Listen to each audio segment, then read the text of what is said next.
নমস্কার, আমার ভুড়িভোজ চ্যানেলে সকলকে স্বাগত জানাই। Welcome to my channel Bhuribhoj. আমি আজকে বানাবো গরমের স্পেশাল রেসিপি লাউয়ের শুক্তো।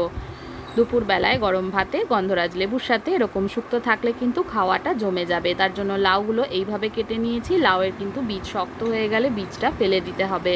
কড়াইতে সাদা তেল গরম করে প্রথমে বড়ি ভেজে নেব। বড়িটাকে লাল করে ভেজে নিতে হবে। বড়ি ছাড়া শুক্তো কিন্তু অসম্পূর্ণ থেকে যায়, তো বড়িটা অবশ্যই দেবেন। আর বড়ি যদি বাড়িতে না থাকে তাহলে মুগ ডাল অথবা মটর ডাল বেটে নিয়ে সেই বড়া তৈরি করেও ব্যবহার করতে পারেন, তাহলেও ভালো হয়। বড়িগুলো লাল করে ভেজে নিয়ে থালায় প্লেটে তুলে নিয়েছি। এবার কড়াইতে যেটুকু তেল রয়েছে ওর মধ্যে দিয়ে দিলাম করলা। করলাটাকে আমি গোল করে পাতলা করে কেটে বীজ ফেলে দিয়ে মাঝখান থেকে ফালি দিয়ে নিয়েছি। উচ্ছেরও ব্যবহার করতে পারেন। ভাজার সময় এর মধ্যে দিয়ে দিলাম নুন। শুক্তোটা যদি তেতো খেতে পছন্দ না করেন তাহলে এই শুক্তোটা কিন্তু উচ্ছে বা করলা ছাড়াও করা যায়, শুধু লাউ দিয়েও করা যায়। করলাগুলো ভাজা হয়ে এসে এইভাবে কেটে নিলে কিন্তু করলা ভাজতে বেশি সময় লাগে না। এটা তুলে নিয়েছি ভাজার পরে। এবার যেটুকু তেল রয়েছে তার মধ্যে আরও একটু তেল অ্যাড করে এবার এর মধ্যে দিয়ে দিলাম একটা শুকনো লঙ্কা, একটা তেজপাতা। প্রথমে শুকনো লঙ্কা আর তেজপাতাটাকে একটু ভেজে নেব। এরপরে আমি এর মধ্যে অ্যাড করব কালো সর্ষে। ফোড়নে কালো সর্ষে ব্যবহার করব। প্রথমে কালো সর্ষেটা দিয়ে দিলাম। কালো সর্ষেটা চটপট করে বাটতে শুরু করলে আমি এর মধ্যে দিয়ে দেব সাদা জিরে বা গোটা জিরে। এবার ফোড়নগুলোকে ভালোভাবে ভেজে নিতে হবে। রান্নাটা আমি সাদা তেলে করছি, চাইলে আপনারা সর্ষের তেলও ব্যবহার করতে পারেন। ফোড়নগুলো নেড়েচেড়ে ভালোভাবে ভেজে নিয়েছি। লাউগুলো এবার দিয়ে দিচ্ছি। ফোড়ন ভাজা হয়ে যাওয়ার পরে সমস্ত লাউ দিয়ে দিচ্ছি। যে কোনো লাউয়ের যে কোনো রেসিপি কিন্তু কচি লাউ দিয়ে করলে সেটা ভীষণই সুস্বাদু হয়। লাউ থেকে যে জলটা বেরোবে সেটা দিয়ে কিন্তু লাউ রান্না হয়ে যাবে। এবার লাউটাকে ভেজে নেব। সমস্ত লাউটা দিয়ে ভালো করে মিশিয়ে নিয়ে লাউটা ভেজে নেব বা সেদ্ধ করে নেব। লাউটা খানিকক্ষণ নাড়াচাড়া করার পরেই দেখবেন অনেকটা জল বেরিয়ে গেছে, আর সেই জলেই কিন্তু লাউটা রান্না হয়ে যাবে। আলাদা করে জল দেবার দরকার নেই। ভালোভাবে তলা থেকে নেড়েচেড়ে মিশিয়ে নিচ্ছি।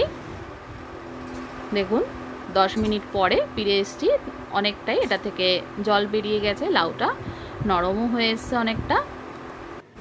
এবার আমি এর মধ্যে দিয়ে দিলাম স্বাদ মতো নুন। নুনটাকে ভালো করে মিশিয়ে নেব। নুনটা ভালোভাবে মিশিয়ে নিচ্ছি। যে কোনো রান্নায় নুন বা মিষ্টি সেটা যে যার পছন্দ অনুযায়ী ব্যবহার করবেন। এবার এখানে নিয়ে নিয়েছি 1 চামচ মৌরি আর আদা 1 ইঞ্চি মতন। এটাকে ভালোভাবে জলে বেটে নেব।